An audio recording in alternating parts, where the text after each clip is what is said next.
Hello everyone, Red Lip here. Las Vegas, where the bright lights of Fremont Street promise endless entertainment. But the real question is, can downtown dining compete with the Strip's culinary dominance? While tourists flock to celebrity chef restaurants on Las Vegas Boulevard, savvy diners know that Fremont Street harbors some of the city's most intriguing food deals. But here's the catch. Not all downtown dining is created equal, and some of these bargains might leave your wallet lighter than expected. We've spent the last week eating our way through every major restaurant on Fremont Street, from classic steakhouses to trendy sandwich shops, so you don't have to gamble with your dinner plans. The burning question is, in a city where $100 steaks have become the norm, can downtown Las Vegas still deliver genuine value? Or has inflation finally killed the last of the true Vegas food deals? Today, we're counting down the top 6 Fremont Street dining experiences, from surprisingly overpriced tourist traps to hidden gems that locals guard jealously. We'll start with the disappointments and work our way up to the absolute must-visits that justify the trek downtown. Buckle up, because what we discovered about Fremont Street's food scene might completely change how you plan your next Vegas trip. And trust me, by the end of this review, you'll know exactly where to spend your dining dollars for maximum satisfaction. Number 6. Tony Roma's, the Fallen Giant. Remember when Tony Roma's prime rib special was the worst kept secret on Fremont Street? Well, those glory days are officially over. And what remains is a cautionary tale about Vegas inflation gone wild. At $15.99 for the prime rib and $17.99 for the steak and lobster combo, Tony Roma's has crossed that dangerous threshold from value dining to why not just eat on the strip? The prime rib, while still competently prepared with a decent char and acceptable pink center, lacks the robust, beefy flavor that once made this deal legendary. The meat arrives lukewarm more often than not, suggesting it's been sitting under heat lamps waiting for its close-up. The texture has shifted from tender and juicy to somewhat stringy, requiring more aggressive knife work than a $16 prime rib should demand. Their lobster tail, supposedly the crown jewel of the surf and turf, consistently arrives overcooked with that telltale rubbery texture. The butter sauce can't mask the fact that this crustacean has seen better days, probably several days ago. The seasoning profile plays it frustratingly safe, a timid sprinkle of salt and pepper, when what's needed is bold garlic, fresh herbs, or at minimum, a proper au jus. Even the horseradish cream lacks punch, tasting more like sour cream with horseradish's distant memory. Here's the real kicker. For nearly the same price, you could hit up Ellis Island's prime rib special, which still delivers legitimate value. Or better yet, the El Cortez downtown serves a superior prime rib at a comparable price point, with sides that don't taste like afterthoughts. Tony Roma's is coasting on reputation, while their quality slides faster than a drunk tourist on Fremont Street at 3 a.m. Skip this tourist trap, unless nostalgia is worth more to you than actual flavor. Number 5. Fat Sal's, potential squandered. Fat Sal's positions itself as the ultimate drunk food destination, promising massive sandwiches that could feed a small family. But here's the thing about drunk food. It still needs to taste good when you're sober, and that's where Fat Sal's stumbles. Their signature fat sandwiches pile ingredients sky high. Cheesesteaks mixed with mozzarella sticks, chicken fingers drowning in marinara, pastrami mingling with French fries. On paper, it's Instagram gold.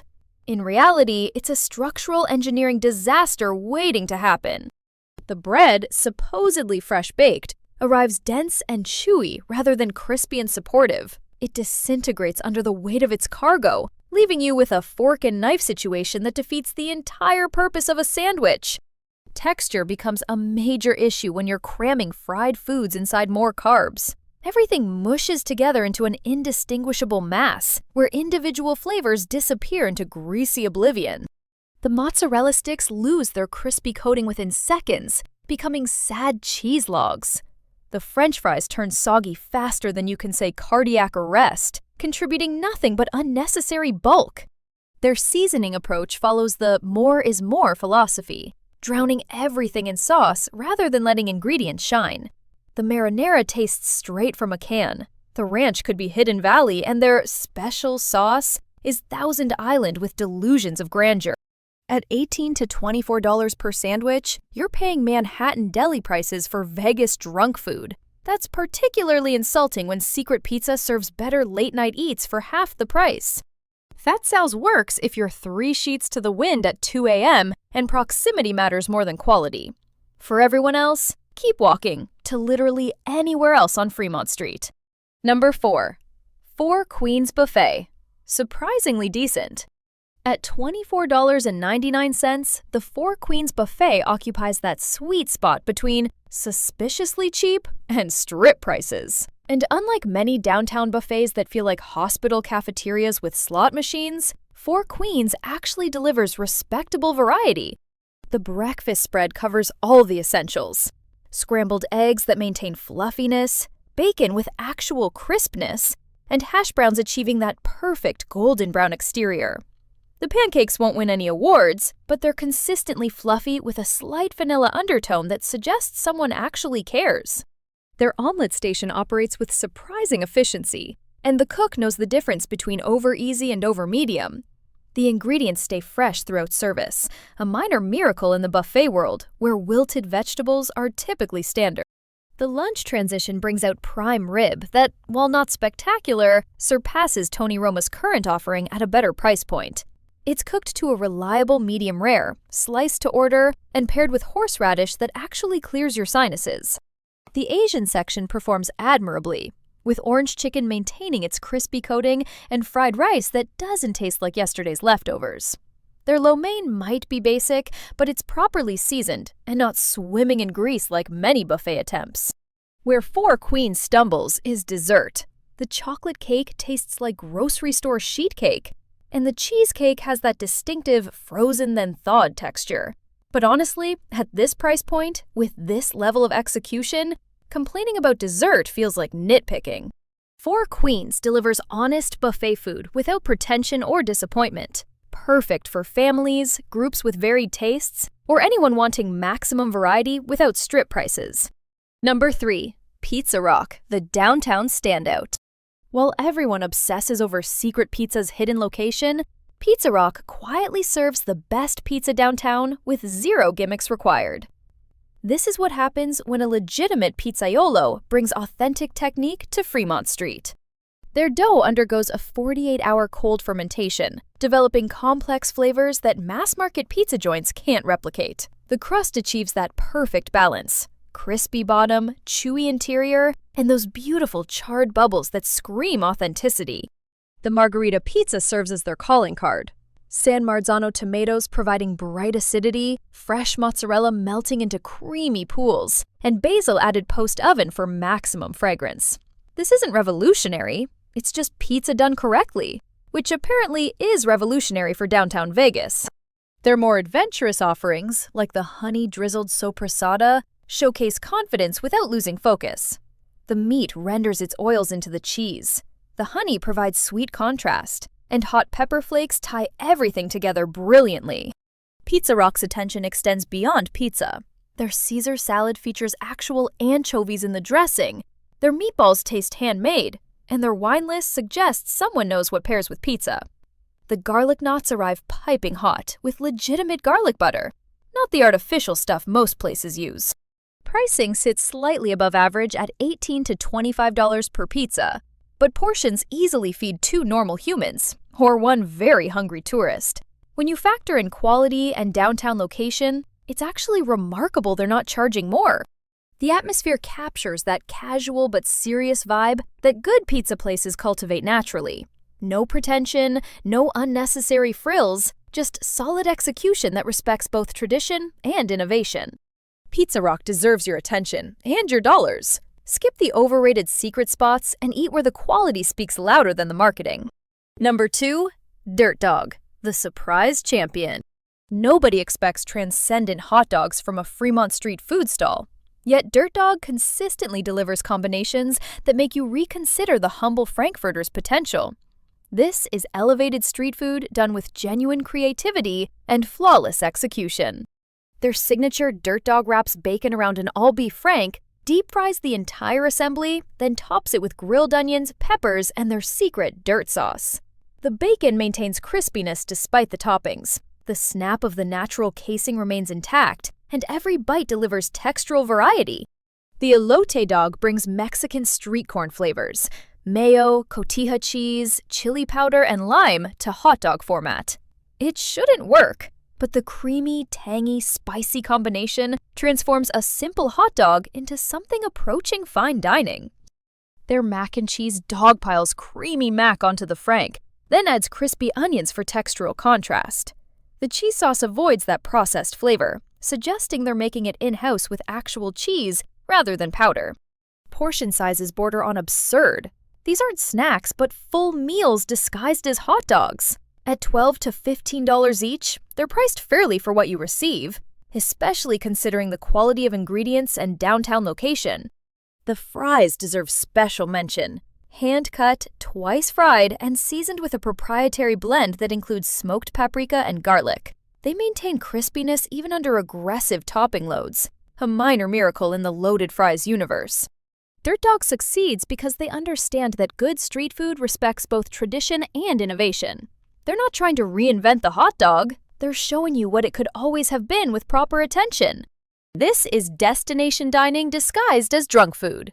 Make the trek to Fremont Street specifically for Dirt Dog, and you won't leave disappointed. Number 1. Barry's Downtown Prime, the crown jewel.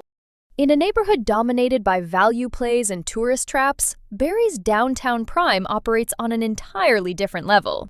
This is what happens when a legitimate steakhouse opens downtown without compromising standards for location.